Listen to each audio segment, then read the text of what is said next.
So today we're going to be practicing a CER, which stands for Claim, Evidence, and Reason. And so I'm going to go ahead and read this article to you. The title is, "This is Why Northern California Wildfires Are Spinning Out of Control." As you can see, the date on this is 2017. However, we're still dealing with wildfires. If you are paying attention to the news recently, California is under actually parts of just the northwestern or eastern part of the United States are going through a lot of it. So I'm going to go ahead and read this article. As you can see, I've color coded some stars, and that's all representing just different areas where a good piece of either a claim or an evidence or a reason is. So I'm going to go ahead and read. Crews are battling wildfires in Northern California against the force of unimaginable weather conditions this week. Humidity is basically non-existent, and wind gusts are peaking at 50 to 60 miles per hour. It's hell on earth for the firefighters and the tens of thousands of people who live in wine country, all because of a very specific fall weather pattern and scorch-prone ground conditions more than a year in the making. In the history of California's wildfires, this week are among the most destructive. By Tuesday morning, the Tubbs and Atlas fires north of San Francisco Bay Area have already destroyed more than 1,500 homes and commercial buildings, surpassing the fifth most damaging fire on record in the states, the old fire in October of 2003.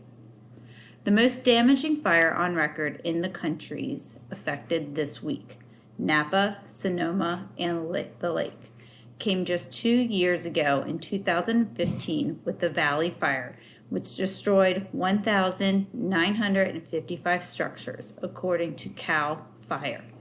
Each year, thousands of acres and hundreds of structures, homes, businesses, and farms are burned in California fires. Typically, the season runs from spring to late fall, with October being one of the worst months historically. This is because, unlike other parts of the United States, the experienced summertime thunderstorms and rain from tropical storms, the season tends to be dry in California, and wildfires need just 3 things to start and spread: an ignition source, fuel, and dry weather. By the end of the summer and into early fall, the state's vegetation is tinder dry, said Jan Null, a California meteorologist and owner of Golden Gate Weather. Then, in the fall, the weather patterns flip, generated hot, dry winds and blast across the already parched landscape. High pressures over the Great Basin.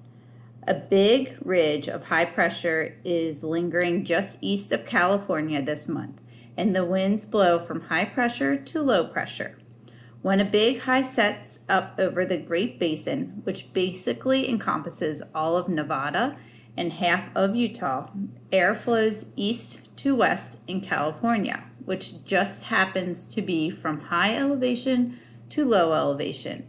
At this point, thermodynamics takes over. Thermodynamics is just a fancy word for heat.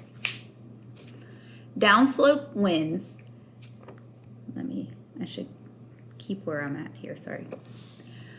Downslope winds, Dibos and San Anas. When air travels from high elevation to low elevation, 3 things happen. It gets warmer, winds get faster, and humidity plummets. East to west winds sink along with the elevations as it travels from mountains to sea level. The shrinking air is compressed due to pressure increase, something you can feel when your ears pop on a drive out of the mountains. As air is compressed, it heats up. This is the first law of thermodynamics at work. The elevation of Reno, Nevada, for example, is around 4,500 feet. The elevation of Napa is just 20 feet. That's a lot of compression. Thousands of feet, which lead to 20 to 30 degrees of temperature rise. During the sinking process, the amount of moisture in the air isn't changing much, but the temperature is still rising. This creates a huge disparity between between temperature and moisture and pushes the relativity humidity very low.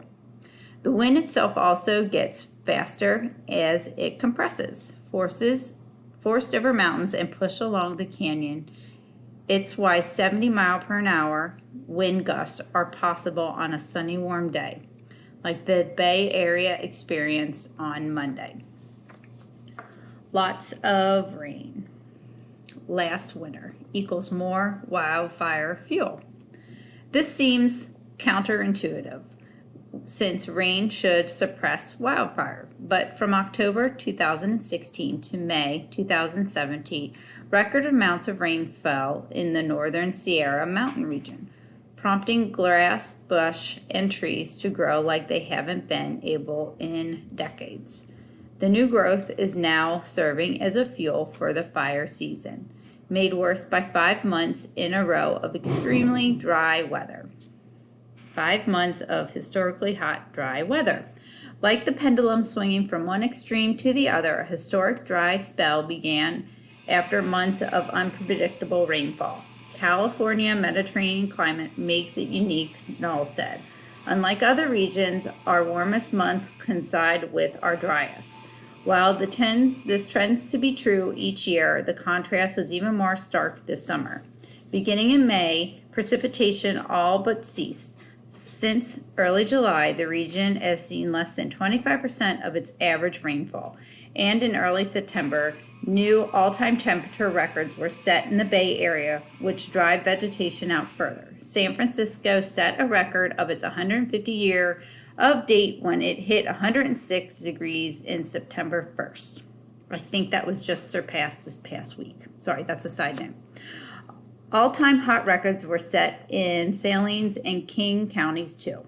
In all, in the end, it ended up being the state's warmest summer on record. So once again, those colors represent each different ones of these, the claim, evidence, and reason. So what I want you to do is go back and pick a claim, write that down here in this box, find some evidence, find some reasons, and then we're going to add in a picture.